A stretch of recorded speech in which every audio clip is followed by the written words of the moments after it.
संध्या बीननी का जन्मदिन हमारी चुनौती की आखिरी तारीख होगी।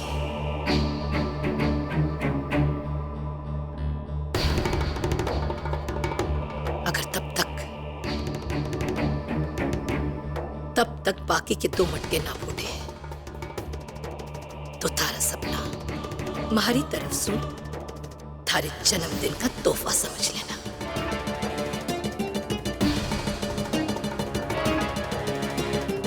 इस पुलिस अफसरनी को पहला सलाम हमारा होगा।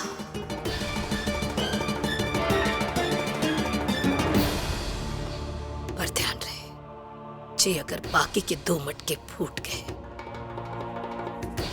तो तन्ने सांस भी हमारी मर्जी से लेनी पड़ेगी।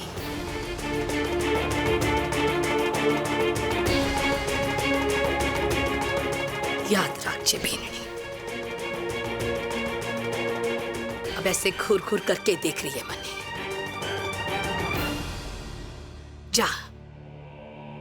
जाकर रसोई में चोखा साफ कर और ये सोच कि बाकी के 2 मटके कैसे बचाएगी तू।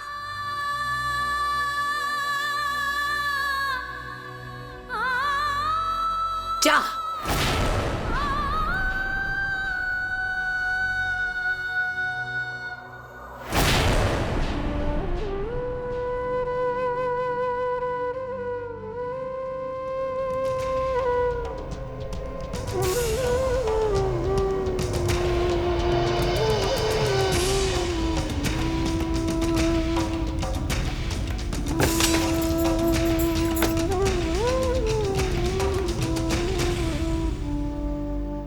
अच्छा खासा सब चल रहा था। रात जो भी हुआ उससे घर का माहौल फिर खराब हो गया।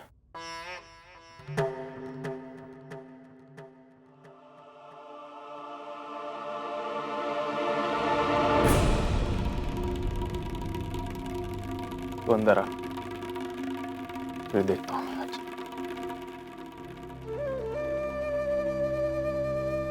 छवि, एक काम कर, मन्ने थारे कॉलेज में लेकर जा। मैं थारे परीक्षा वाली मैडम जी से बात करूंगी। हाथ जोड़कर विनती करूंगी, शायद उनका मन पिघल जाए और तने एक मौका मिल जाए।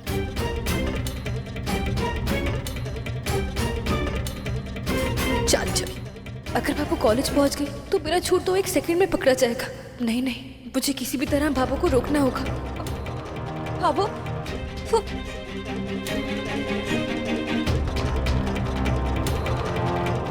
इन सब का कुछ फायदा नहीं, क्योंकि गया हुआ अभी पर दोबारा नहीं हो सकता। हाँ, ये साल तो बर्बाद हो ही गया बाबू। पता नहीं वो मुझे, अब कुछ नहीं हो सकता।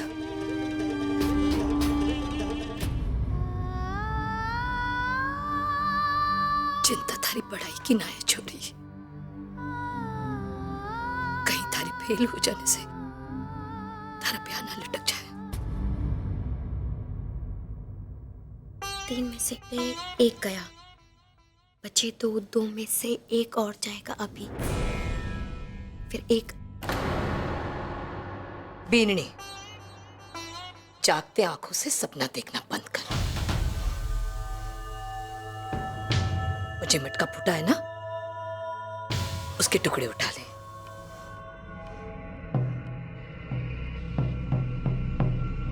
नहीं किसी के पांव में चुप जाएंगे। अबो आप हुक्म दो, मैं झाड़ती हूँ। मैं अभी ये काम तो मैं खुशी खुशी करूंगी।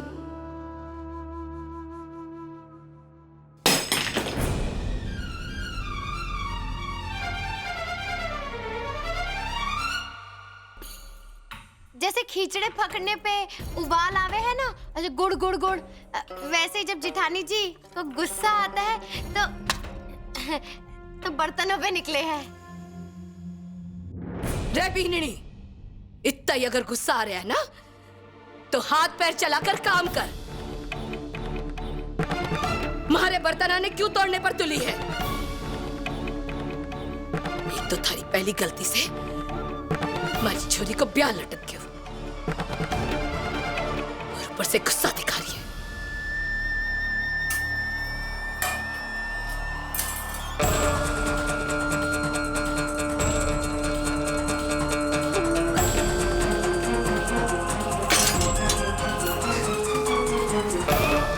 हे मारा राम जी, अरे राम, राम।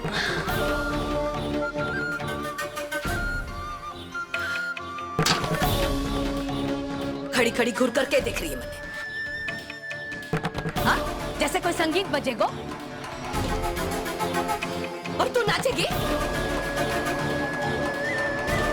जा थारे कमरे में।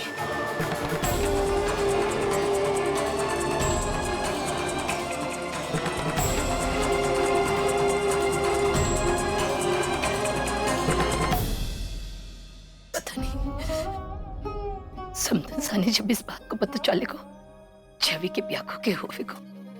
हे मारा राम जी, समदन सानी तो साफ साफ कह दिया था कि उन्हें 15वीं पास पढ़ी लिखी पहुंचा है। छवि ये सब बात सुनेगी कि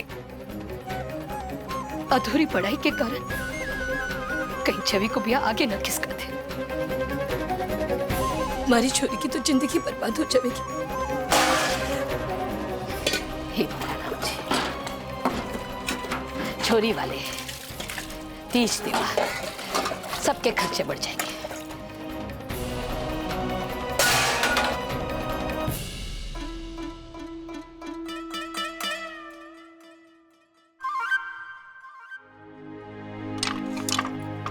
अब तो परेशान ना हो। जो हो गया उसे बदला तो नहीं जा सकता। मैं दिलीप जी और कुमार से बात करूंगा। मैं उन्हें समझाने की कोशिश करूंगा। शायद वो हमारी परेशानी समझने की कोशिश करें। क्या बोलेगा तू? ये बोलेगा तू कि थारी बीननी ने अपनी ननद की जिंदगी बर्बाद कर दी? बोल पावे तू कि छवि नकल करती हुई पकड़ी गई, परीक्षा से निकाल दी गई? बोल पावे को छोरा? अपनी बाबू के सामने बोले कि समझाऊंगा।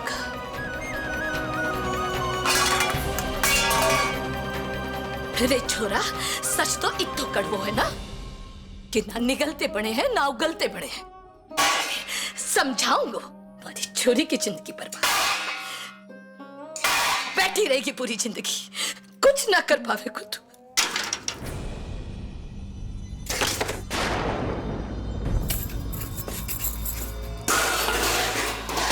हे मारा राम जी, सब बात करेंगे।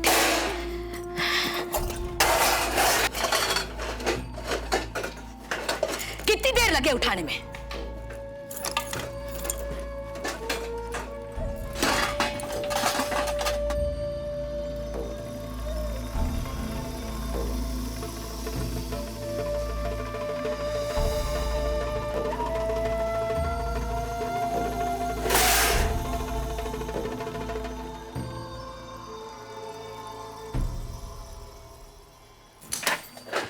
बाबू, तू शांत रह।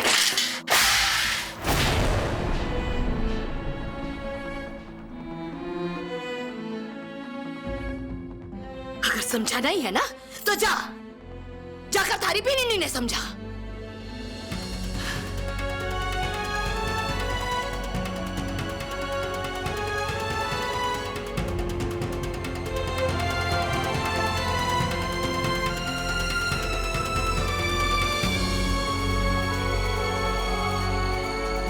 हाँ पायल, तो फिक्र मत कर, अब तो सारा मामला ठीक हो चुका है।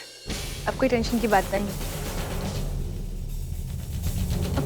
भैया आप छवि, देख छवि, आज जो कुछ भी हुआ है वो गलत हुआ है। अब हुआ है तो उसका नुकसान भी झेलना पड़ेगा। देख बेटा, अभी भी समय है। अगर तूने किसी दबाव या किसी डर के कारण ये झूठ बोला है तो मुझे बता दे। देख बेटा, बात को समझने की कोशिश कर। तेरी भाभी के लिए ये सपना बहुत जरूरी है, बहुत खास है। तू जानती है कि इस सपने को पूरा करने के लिए वो दिन रात मेहनत कर रही है, और ऐसे में एक मरके का टूटना बहुत मायने रखता है उसके लिए। बता मुझे बात क्या है? भैया, मैं जानती हूँ कि भाभी को उनके सपने से बहुत लगाव है। अब लेकिन भैया मेरा विश्वास कीजिए, मैं झूठ नहीं बोल रही हूँ।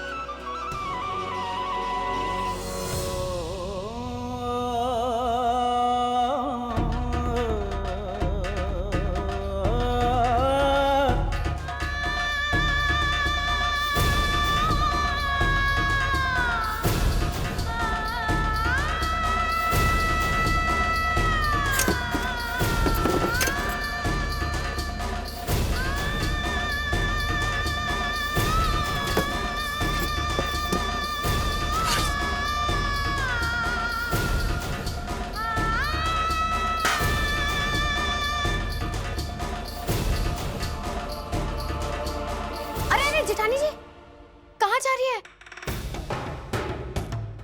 गेहूं पिसवाने, वो भी इतनी धूप में? लू लग जाएगी, तबीयत खराब हो जाएगी आपकी।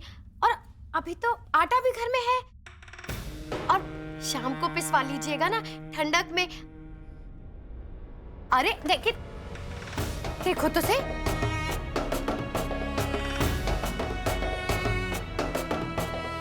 भाभो, मैं क्या कह रही हूँ?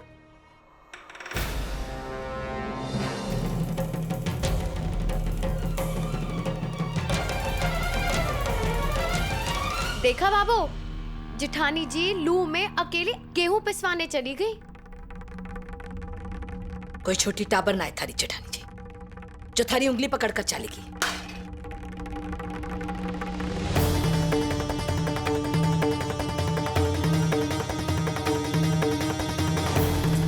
संध्या जी, संध्या जी रुकिए। संध्या जी, संध्या जी देखिए, मैं समझता हूँ कि क्या जो कुछ भी हुआ उसके बाद आपका गुस्सा जायज है, लेकिन आप अपने आप को तकलीफ देना ना समझिए। माफ कीजिएगा, लेकिन इस वक्त मैं ऐसी हालत में नहीं हूँ कि कुछ भी समझ पाऊँ।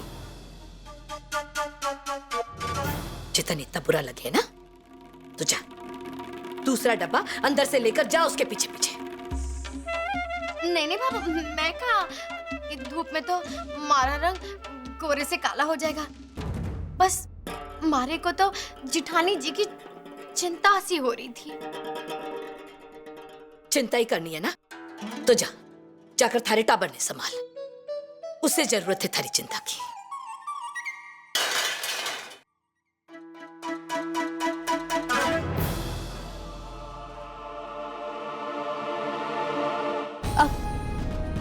अब मेरी चिंता मत कीजिए, मैं मुझे अकेला छोड़ दीजिए। पर मेरी बात तो सुन।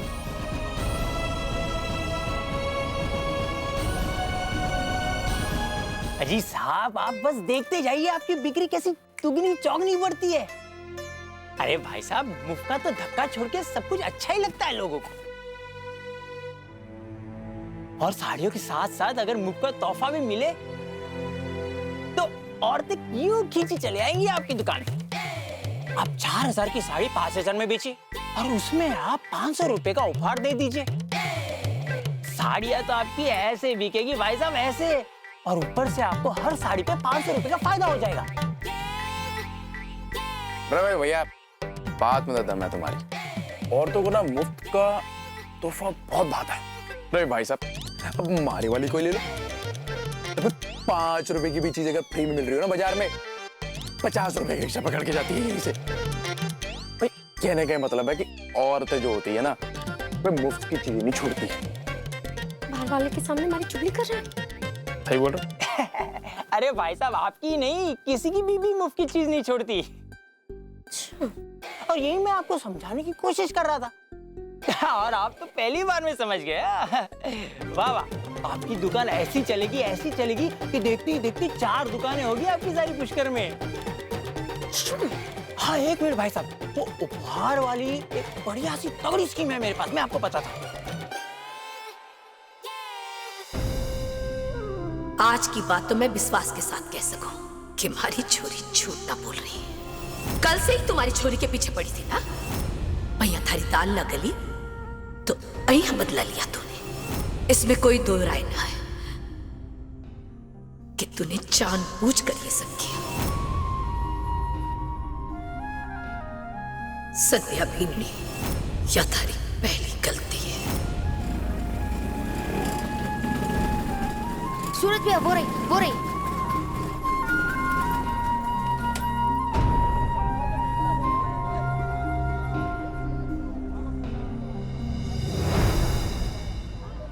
छोटू, समझ गया ना क्या करना है, चल जा।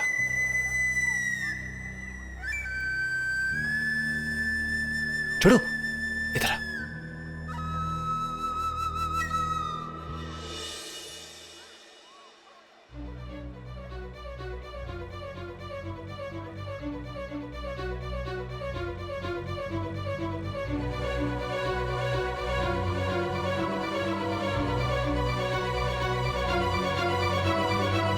जा।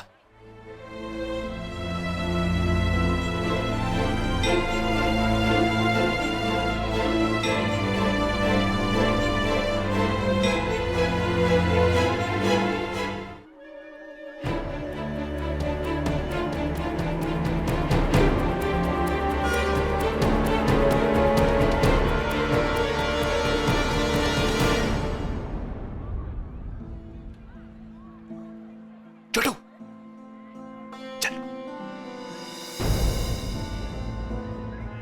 जल्दी। छोटू,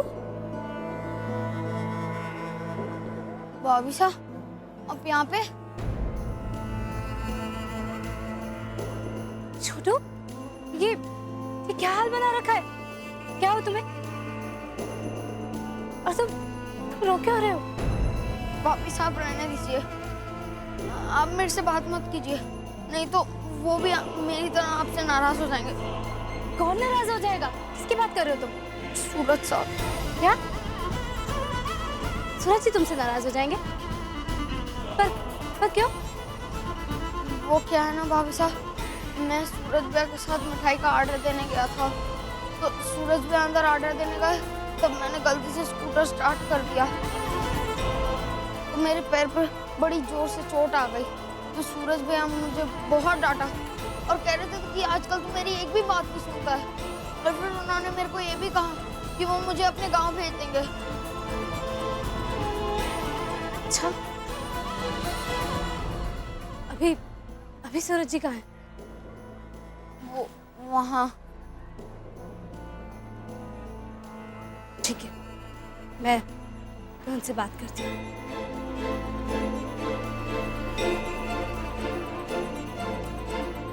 सूरज जी। अरे संजय जी, आप वैसे अच्छा हुआ आप आ गए। देखो ना कितनी ताजी ताजी सब्जियां हैं। ये देखो, ये देखो, ये देखो। एक काम करते हैं भाई, 1 किलो टमाटर हो गए, 1 किलो भिंडी डाल दो। एक सूरज जी, आपने छोटू को डांटा? मेरा मतलब है डांटना ही चाहिए, मगर ये बात नहीं करना, वो इसका मतलब उस बदमाश ने जाके आपको मेरी शिकायत कर दी। संजय जी, एक बात बोलूं आपको, अगर आप छोटू के मामले में ना ही पड़े ना तो अच्छा है। अरे क्या बताऊं आपको, जितना लाड प्यार करो उतना ही बिगड़ता जा रहा है वो। और वैसे भी संजय जी, जितना बड़ा होता जा रहा है ना, वैसे वैसे अपनी मनमानी करता रहता है वो। इसलिए मैं तो बहुत गुस्से हूं उससे। आप बात मत करो उसकी। तो भाई साहब, मैं मानती हूँ सूरज जी, आपको बहुत बुरा लगा है। छोटू से गलती हुई है, और गलती करने से तो कोई इंसान सही या गलत नहीं हो जाता ना। उसे समझाने की जरूरत है, ताकि उससे नाराज होकर बैठ जाया जाए।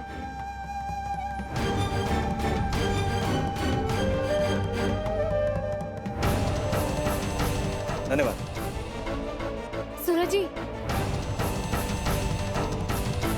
सूरज जी मेरी बात तो सुनिए। अरे आप संजय जी, आप तो यहाँ पे गेहूं पिसवाने आए थे ना?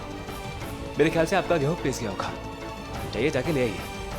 वैसे आप मेरे साथ चल सकती हैं, लेकिन एक शर्त में, अगर आप छोटू की बात ना करेंगे रास्ते में तो। लेकिन मुझे छोटू के बारे में बात करनी है सूरज जी। ठीक है, अगर आपने जिद पकड़ ली है तो मैं भी जिद्दी हूँ, अकेले ही जाऊंगा। देख लिया ना, मारी ना गुस्से में अपने आप को चोट। सूरज जी, गुस्से से इंसान हमेशा अपना नुकसान ही करता है। अब इस नुकसान को तो बदल नहीं सकते ना, लेकिन हम अपने गुस्से पर काबू पाने की कोशिश तो कर सकते हैं ना। अच्छा, बात तो एकदम सही कह रही हैं आप।